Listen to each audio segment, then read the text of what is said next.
ये कहानी एक साधारण मछुआरे एरिक की है जो रोज की तरह अपनी छोटी सी नाव लेकर समुद्र में मछलियां पकड़ने निकलता है। लेकिन उस दिन परिस्थितियां अचानक बदल जाती हैं। मौसम साफ होने के बावजूद कुछ ही मिनटों में चारों तरफ घनी धुंध छा जाती है और वह रास्ता भटक जाता है। तभी एरिक को दूर पानी में एक पुरानी और सुनसान सी नाव तैरती दिखाई देती है। उत्सुकता से वह अपनी नाव उस जहाज के किनारे बांधता है और अंदर जाकर देखने का फैसला करता है। अंदर कदम रखते ही उसके रोंगटे खड़े हो जाते हैं। पूरा जहाज बिल्कुल खाली, कोई आवाज तक नहीं, बस एक ऐसा डरावना सन्नाटा जो दिल की धड़कनें बढ़ा दे। अजीब बात यह थी कि जहाज पर सब कुछ बिल्कुल ताजा और व्यवस्थित था। खाना रखा था, बर्तन साफ थे, कपड़े सही से रखे हुए थे और कई जगह ऐसा लग रहा था जैसे अभी कुछ देर पहले कोई इंसान यहाँ मौजूद था, लेकिन वहाँ कोई नजर नहीं आ रहा था। एरिक जहाज के इंजन को चालू करने की कोशिश करता है, लेकिन वह बिल्कुल जवाब नहीं देता। इतने बड़े समुद्र में एक खाली जहाज से आमना सामना होने पर वह और भी परेशान हो जाता है। वह दूरबीन से आसपास देखने की कोशिश करता है,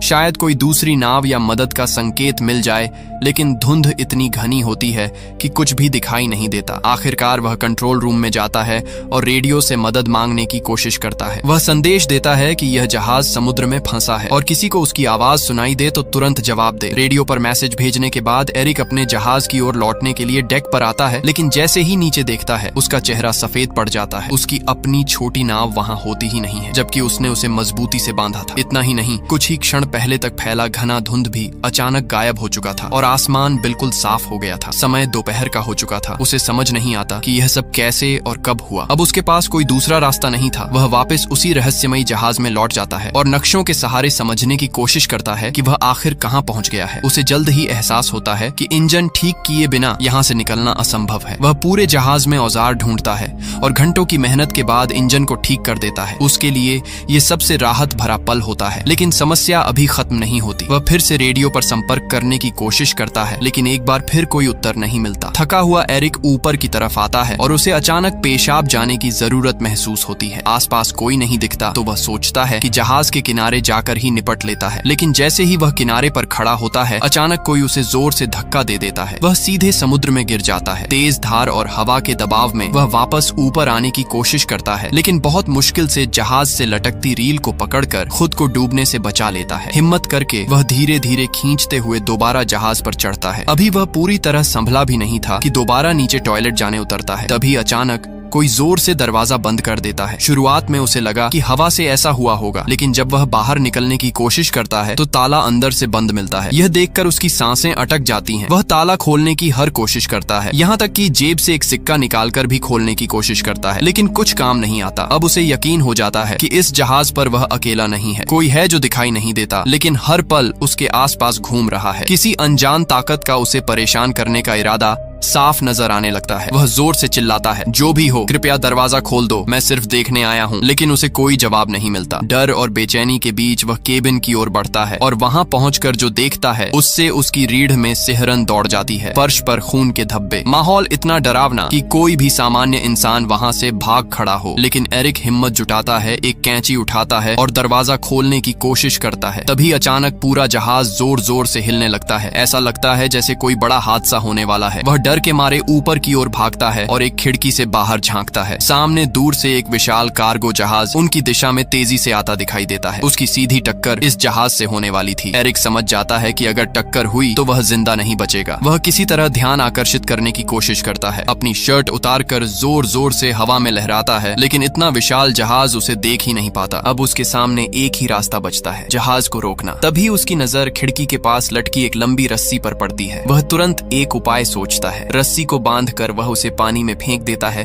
ताकि जहाज की गति रुक जाए, लेकिन उल्टा मुसीबत और बढ़ जाती है। रस्सी इंजन के ब्लेड में फंसकर अंदर की ओर खींच जाती है और उसका फंदा सीधा एरिक के गले में लिपट जाता है। जोर की खींच से उसकी सांसें रुकने लगती हैं। हालांकि आखिरी पल में वह एक औजार से रस्सी काटकर खुद को किसी तरह बचा लेता है। रस्सी से गला जकड़ जाने की घटना के बाद एरिक की गर्दन पूरी तरह लाल पड़ चुकी थी। उसका दम घुट चुका था और वह लगभग मर ही गया था, लेकिन आखिरी क्षण में उसने अपनी बची हुई ताकत जुटाकर खुद को उससे छुड़ा लिया। इंजन में रस्सी फंस जाने से नाव की रफ्तार अचानक धीमी हो गई, पर यह राहत बस कुछ ही पलों की थी, क्योंकि सामने से आते विशाल कार्गो जहाज ने बिल्कुल भी रुकने के संकेत नहीं दिखाए। कुछ ही सेकंड में उस भारी जहाज ने उसकी नाव को जोरदार टक्कर मारी। ये टक्कर इतनी भयानक थी कि पूरा छोटा जहाज हिल उठा और एरिक फर्श पर जा गिरा। उसके सिर में गहरी चोट लगी और तुरंत बेहोशी छा गई। जब कुछ देर बाद उसे होश आया तो उसने खुद को फिर उसी बाथरूम में पाया जहां अब पानी लगभग उसकी गर्दन तक भर चुका था। लेकिन जो बात उसे सबसे ज्यादा भयभीत करती थी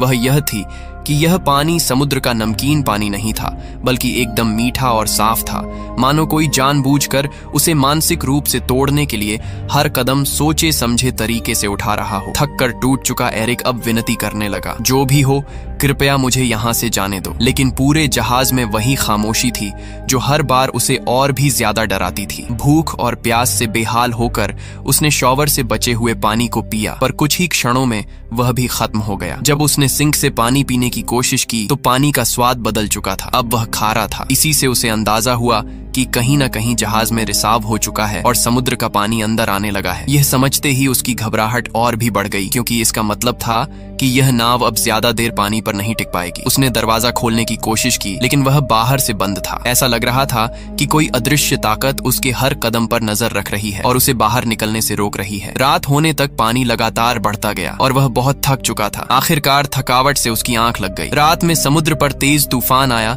जिसने जहाज को भीतर तक हिला दिया और एरिक को कई नई चोटें लगीं। सुबह जब उसकी आंख खुली तो पानी उसके चेहरे तक आ चुका था। मात्र कुछ ही इंच और वह डूब जाता। तभी अचानक उसे किसी ताले के खुलने जैसी एक धीमी सी क्लिक सुनाई दी। उसने जैसे तैसे हैंडल घुमाया और उस पल पानी का दबाव इतना भयानक था कि दरवाजा पूरी तरह टूटकर नीचे गिर पड़ा। इसी तेज बहाव ने उसे बाहर निकलने का मौका दिया और वह किसी तरह जहाज की छत तक पहुंच गया ताकि ताजी हवा में सांस ले सके। अब उसे पूरा यकीन हो चुका था कि यह जहाज सामान्य नहीं था। कोई अदृश्य दुष्ट शक्ति इस जहाज को नियंत्रित कर रही थी और किसी कारणवश वह उसे छोड़ना ही नहीं चाहती थी। शारीरिक और मानसिक दोनों रूप से वह टूट चुका था। नीचे की ओर पानी लगातार बढ़ रहा था और जहाज कभी भी डूब सकता था। इसी भय के बीच उसे एक तरीका सूझा। उसने जहाज में पड़े एयर बैग्स और टूटा हुआ बाथरूम का दरवाजा उठाया और उनसे एक छोटा सा राफ्ट तैयार किया। फिर उसने उसे अच्छी तरह बांधकर मजबूत बनाया और जहाज से खाना पानी और औजार इकट्ठा करके राफ्ट पर रख दिए। बिना पीछे देखे वह उस जहाज को छोड़कर राफ्ट पर बैठकर समुद्र में आगे बढ़ने लगा। लेकिन कई घंटे बीत जाने के बाद भी वह उस बड़े जहाज से ज्यादा दूर नहीं जा पाया। सबसे अजीब बात यह थी कि वह जहाज जिसे वह सुबह सुबह डूबता हुआ देख रहा था अब भी उसी हालत में बिना हिले डुले खड़ा था। उसे समझ नहीं आ रहा था कि इतना बड़ा रिसाव और इतना पानी भरने के बावजूद यह डूब क्यों नहीं रहा। तभी उसके दिमाग में एक विचार आया, अगर यह अभी तक नहीं डूबा तो क्यों ना इसे ठीक ही कर लिया जाए। वह वापस जहाज के पास लौटा और सबसे पहले रिसाव को ठीक किया। फिर पाइप और औजारों से एक अस्थाई पंप तैयार किया और धीरे धीरे जहाज में भरा पानी बाहर निकाल दिया। इसके बाद उसने नाव के बाकी हिस्सों की भी मरम्मत की ताकि आगे कोई दिक्कत ना हो। काम पूरा करने के बाद वह फिर रेडियो पर गया और मदद मांगने की कोशिश की, लेकिन इस बार भी कोई जवाब नहीं आया। थका हारा वह फिर कंट्रोल रूम में लौटकर नक्शों को देखने लगा। जब उसने इंजन चालू किया तो उसकी उम्मीदें फिर टूट गईं। जहाज एक इंच भी नहीं हिला, मानो समुद्र ने उसे अपनी जगह पर चिपका दिया हो। वह पूरी तरह टूट चुका था कि तभी उसकी नजर दूर एक और जहाज पर पड़ी। यह देखकर उसके अंदर फिर से आशा की एक किरण जाग उठी। उसने तुरंत राफ्ट उठाया और पूरी ताकत से उस जहाज की तरफ बढ़ने लगा, लेकिन अचानक वह जहाज खतरनाक तरीके से उसकी ओर बढ़ने लगा, मानो कोई अदृश्य हाथ उसे एरिक की ओर धकेल रहा हो। एरिक ने रफ्तार बढ़ाई पर बड़ा जहाज और तेज हो गया। टकराने से ठीक पहले एरिक ने आखिरी कोशिश करते हुए राफ्ट से छलांग लगाई और समुद्र में तैरते हुए दूर जाती एक और नाव की ओर तैरने लगा। लेकिन जब तक वह वहां पहुंचा वह नाव पूरी तरह गायब हो चुकी थी। उसे अब पूरा यकीन हो गया था कि इस रहस्यमयी जहाज पर कोई बुरी शक्ति है जो उसे किसी भी हाल में यहाँ से जाने नहीं दे रही। उसने कसम खा ली कि चाहे जान चली जाए वह वापस उस जहाज पर नहीं लौटेगा। लेकिन समुद्र का पानी धीरे धीरे और ठंडा होता जा रहा था। उसका शरीर सुन्न होने लगा था। नीचे डॉल्फिन्स तैर रही थीं, लेकिन वह स्थिति इतनी खराब थी कि ज्यादा देर तक पानी में रहना असंभव था। ठंड से कांपते हुए, पूरी तरह असहाय महसूस करते हुए आखिरकार उसने मजबूरी में उसी जहाज की ओर तैर कर लौटने का फैसला किया जिससे वह बचकर निकलने की कोशिश कर रहा था। वह इतना कमजोर और बीमार हो चुका था कि उसके पास सोचने की भी ताकत नहीं बची थी। वह चुपचाप एक कंबल ओढ़कर जहाज के कमरे में लेट गया और गहरी नींद में खो खो गया। अगली सुबह जब एरिक की आंख खुली तो उसकी पहली इच्छा थी कि वह हर हाल में इस भयावह जहाज से बाहर निकल जाए, लेकिन जैसे ही उसने उठकर दरवाजे की तरफ कदम बढ़ाया उसका दिल बैठ गया। कमरे का दरवाजा फिर से बंद था, वह अंदर फंस चुका था। यह नई मुसीबत उसे और ज्यादा तोड़ने लगी। उसे समझ नहीं आ रहा था कि आखिर यह जहाज उसके साथ ऐसा क्यों कर रहा है, किस ताकत ने उसे कैद कर रखा है। उसकी नजर अचानक कमरे के एक कोने में बनी छोटी सी लकड़ी की केबिन पर पड़ी। जैसे ही उसने उसे खोला, ऊपर की तरफ एक संकरा रास्ता नजर आया, एक वेंटिलेशन शाफ्ट जिससे शायद बाहर निकला जा सकता था। एरिक उस छोटे से केबिन में घुस गया जो एक बेहद तंग, अंधेरा और धूल भरा स्टोरेज एरिया था। वह कई बार ऊपर चढ़ने की कोशिश करता, लेकिन हर बार फिसलकर नीचे गिर जाता। गिरते हुए उसकी पीठ, हाथ और पैरों पर चोटें भी आईं, मगर वह रुका नहीं। बार बार गिरकर खुद को संभालकर आखिरकार वह वेंटिलेशन की खिड़की तक पहुंच गया। उसने पूरी ताकत से खिड़की को धकेला, झटके दिए,